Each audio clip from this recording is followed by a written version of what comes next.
मैं JOIT का अभ्यर्थी था और 25 तारीख को मेरा भी एग्ज़ाम था। मैं सरकार से यही आग्रह करूंगा कि जितने भी, मैंने सुना है कि मैडम साहिबा 2019 से कार्यरत थी, तो जितने भी 2019 के बाद एग्ज़ाम हुए हैं उनकी अच्छे से जांच हो, क्योंकि मैं इस लाइब्रेरी सोलन बुक हब में पढ़ता हूँ। तो बुक हब में 400-500 अभ्यर्थी जो है वो तैयारियां कर रहे हैं। तो हर ज़िले में भी लाइब्रेरियां होगी, बच्चे हर ज़िले में पढ़ रहे हैं, तो फिर जो मेहनत करने वाला बच्चा है वो रह जाता है। तो मेरा सरकार से ये अनुरोध है कि जो भी पेपर 2019 के बाद हुए हैं उनकी अच्छे से जांच हो और मेहनत करने वाला बच्चा नहीं रहे। बस सरकार इसकी अच्छे से जांच करे, क्योंकि जैसे JOE के जो पेपर है वो पहले भी लीक हुआ था। जो 939 का पेपर है वो सुंदरनगर में लीक हुआ था, तो हो सकता है वो भी पहले लीक हुआ, उन्होंने उसको एग्ज़ाम फिर भी कंडक्ट करवा दिया। पुलिस का पेपर लीक हुआ, तो हो सकता है पहले भी पेपर लीक हुए होंगे। तो हम यही चाहते हैं कि इसकी अच्छे से जांच हो और सरकार से यही अनुरोध है कि मेहनत करने वाले बच्चों के साथ गलत ना हो, पैसों से जो लगे हैं उनकी अच्छे से कार्रवाई हो, और वो जो नियुक्तियाँ गलत हुई है, जो पुरानी भर्तियाँ हुई है, जैसे 962 है, अभी जो भर्तियाँ हुई है हाल ही 817 है, इनकी अच्छे से जांच हो। स्टूडेंट के फ्यूचर पे तो सर इफेक्ट ये है कि जिसने पैसा दिया है उसके फ्यूचर पे भी इफेक्ट है, क्योंकि वो उसके बाद जेल जाएगा। दूसरा, जो मेहनत कर रहा है उस पर भी इफेक्ट है, क्योंकि उसकी जगह कोई और लग रहा है। और मेन तो फ्रस्ट्रेशन होती है, बच्चों को फ्रस्ट्रेशन आ जाती है। अब JOE के 2019 से कोई भर्ती नहीं हो रही है, 3 साल हो गए, तो कोई जब भर्ती नहीं होगी, अभ्यर्थी तैयारी कर रहे हैं, तो वो फिर बच्चों को फ्रस्ट्रेशन आ जाती है जो तैयारी कर रहा है। अपनी अब सरकार को हमारी परेशानियों का भी सोचना पड़ेगा। जो सरकार ने बोला है कि हम 5 लाख रोजगार देंगे, तो वो इसी प्रकार दिया जाएगा। जब आयोग खुलेगा, आयोग ही बंद रहेगा, तो फिर तो कैसे नौकरियाँ मिलेगी। मेरा नाम रणवीर सिंह है और हम भी पिछले 2-3 सालों से तैयारियां कर रहे हैं, और इस तरह के अगर पेपर लीक होते जाएंगे तो अभ्यर्थियों पर इसका बहुत बुरा असर पड़ेगा। पेपर लीक होते जाएंगे, जो तैयारियां कर रहे हो रह जाएंगे, और पैसे देकर कोई आदमी लग जाता है, तो इससे तो ये हो कि जो तैयारियां कर रहे हैं फिर उसका मतलब तो ये है कि वो तैयारियां ना करें, बस पेपर खरीदते जाओ और लगते जाओ। लेकिन हर ज़िले में इसके जो है क्या बोलते हैं, लोग तैयारियां कर रहे हैं। अभी जो फॉर्म भरे थे, JOE का जो एग्ज़ाम होना था 25 तारीख को, उसके तकरीबन 1.5 लाख के आसपास, 1.5 लाख के आसपास फॉर्म भरे थे। तो अब उनमें से अगर आप अभ्यर्थी तैयारियां भी कर रहे थे और उसके बावजूद अगर पेपर लीक हो जाता है, तो उन पर आप खुद सोच सकते हैं कि कितना बड़ा असर पड़ेगा। फ्रस्ट्रेशन तो होएगी, ऑब्वियसली बात होएगी।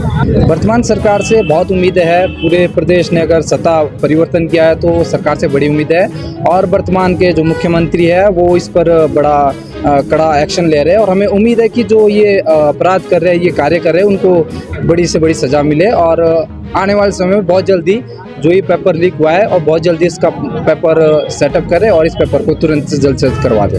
नमस्कार, मेरा नाम विनोद ठाकुर है और मैं सिरमौर का स्थानीय निवासी हूँ। जैसा कि ये बार बार पेपर लीक के मामले सामने आ रहे हैं, इससे स्पष्ट एक रूप देखने को मिलता है कि बच्चों का भविष्य के साथ खिलवाड़ हो रहा है। और इसमें एक चीज़ भी क्लियर होती है कि अगर किसी को नौकरी चाहिए तो आपके पास पैसा होना चाहिए, क्योंकि बहुत सारे मुद्दे से सामने आ चुके हैं कि जो पेपर बेचने के लिए लोग कर्मचारी खड़े हो रहे हैं। तो मुझे लगता है कि सरकार को इस विषय पर सख्त कार्रवाई करनी चाहिए, और ऐसे जो ये अपराधी मानेगी इस चीज़ को कि बच्चे के साथ भविष्य खराब करने के कार्य हो रहे हैं, तो इनको निष्कासित करना चाहिए और इनकी जो संपत्ति है उसको भी जब्त करना चाहिए, ताकि ऐसी कंडीशनें अगर लगाई जाएं तो कहीं ना कहीं अन्य कर्मचारी भी इस चीज़ से डरे और ऐसे काम आगे ना हो। ये सामने बहुत चीज़ है। देखो आप 2019 से लेकर लगातार पेपर लीक हो रहे हैं, बच्चे बिल्कुल एडमिट कार्ड हाथ में लेके खड़े हो रहे हैं और तुरंत पता चलता है कि पेपर लीक हो चुका।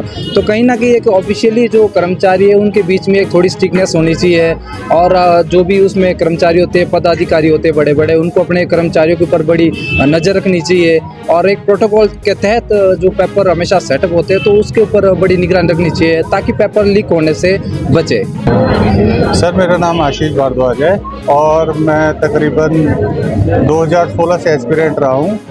पहले मैंने 2017 में एक 447 कोड आया था जूनियर ऑफिस असिस्टेंट IT का, वो निकाला था। उसके बाद 556 जो कोड आया था वो भी मेरा निकल गया था और कंप्लीट निकल गया था। उसमें मेरा डिप्लोमा प्राइवेट था जो NIT सोलन से मैंने किया था 3 साल का।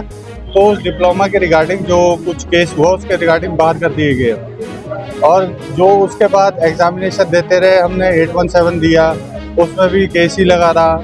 मतलब पिछले 5 सालों से हमारा जीवन ये हो गया है कि मुझे ये नहीं लगता कि मैं एक एस्पिरेंट हूँ। मुझे एक ऐसा लगता है कि मैं कोई क्रिमिनल हूँ और मैं कोर्ट में ही हूँ। कब से कोर्ट पे हूँ, सब कुछ छोड़ छाड़ के हम यहाँ तैयारी करते हैं और सब कुछ अपना भविष्य बनाने के लिए, पर यहाँ पर भविष्य दांव पे ही लग रहा है। क्योंकि मतलब आप देखिए ना कि लाखों के हिसाब से अभी जो रिसेंटली जो मामला हुआ है 965 का, तो तकरीबन 1.5 लाख बच्चों ने भरा था वो।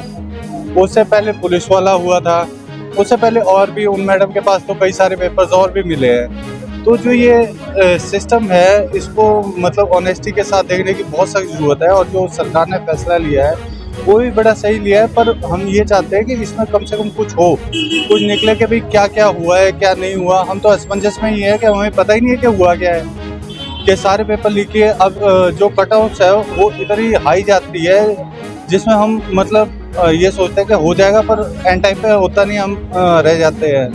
तो क्यों जा रही है ऐसे हाई? और जो आपको मैं एक बात और बताना चाहूँगा, जो हिमाचल प्रदेश का एग्जामिनेशन का लेवल है ना, वो बहुत टफ है। ऑल ओवर इंडिया में अगर सबसे टफेस्ट कोई एग्ज़ाम आता है वो हिमाचल के ही आते हैं।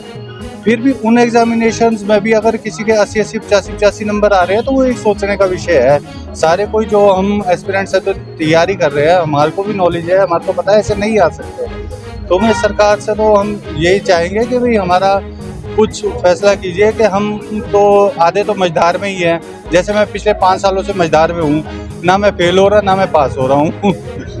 और बाकी हमारी तरह कई और युवा है, मतलब लाखों के हिसाब से है। बेरोजगारी बढ़ रही है। ये लाइब्रेरी आपको पता होगा, ये 2017 में खुली थी, तो आज की डेट में इसमें सुबह से शाम तक कम से कम ज़्यादा नहीं तो 600 या 700 बच्चे आते हैं और बैठने के लिए जगह नहीं होती। और डेली रश बढ़ी जा रहा है, हर साल एक नया बच्चा आता है। जब पिछले बच्चे कहीं लगेंगे ही नहीं तो रश तो बढ़ता ही रहेगा। बेरोजगारी उसी हिसाब से है। जितनी बेरोजगारी मैंने पिछले 5 सालों में देखी है उतनी मैं मतलब कभी नहीं देखी। यहाँ पर भी हमने खोला था तो एक हॉल होता था, उसमें ही आ जाते थे पूरे। पर धीरे धीरे जिस हिसाब से बच्चों का इंटरेस्ट भी है और कर रहे हैं, सब कुछ छोड़ छाड़ के आए हुए। आप ये देखिए कि कोई बच्चा अगर 22 साल में तैयारी शुरू करता है, ठीक है, कॉलेज जाने के बाद 22 साल में तैयारी शुरू करता है वो, उसके बाद 3-4 साल लग जाते हैं उसको। 26-27 साल का तो वो ऐसे ही हो जाएगा। ना वो बाहर बिजनेस कर सकता, ना वो कोई प्राइवेट जॉब कर सकता। उसका भविष्य तो अधिकार में ही है ना। डिमांड ये है कि उचित कार्रवाई हो, पूरी ईमानदारी के साथ कार्रवाई हो और दोषियों को बख्शा ना जाए इसमें, क्योंकि प्रदेश के लाखों बेरोजगारों के साथ बहुत गलत हुआ है। उसका हमें मतलब न्याय चाहिए।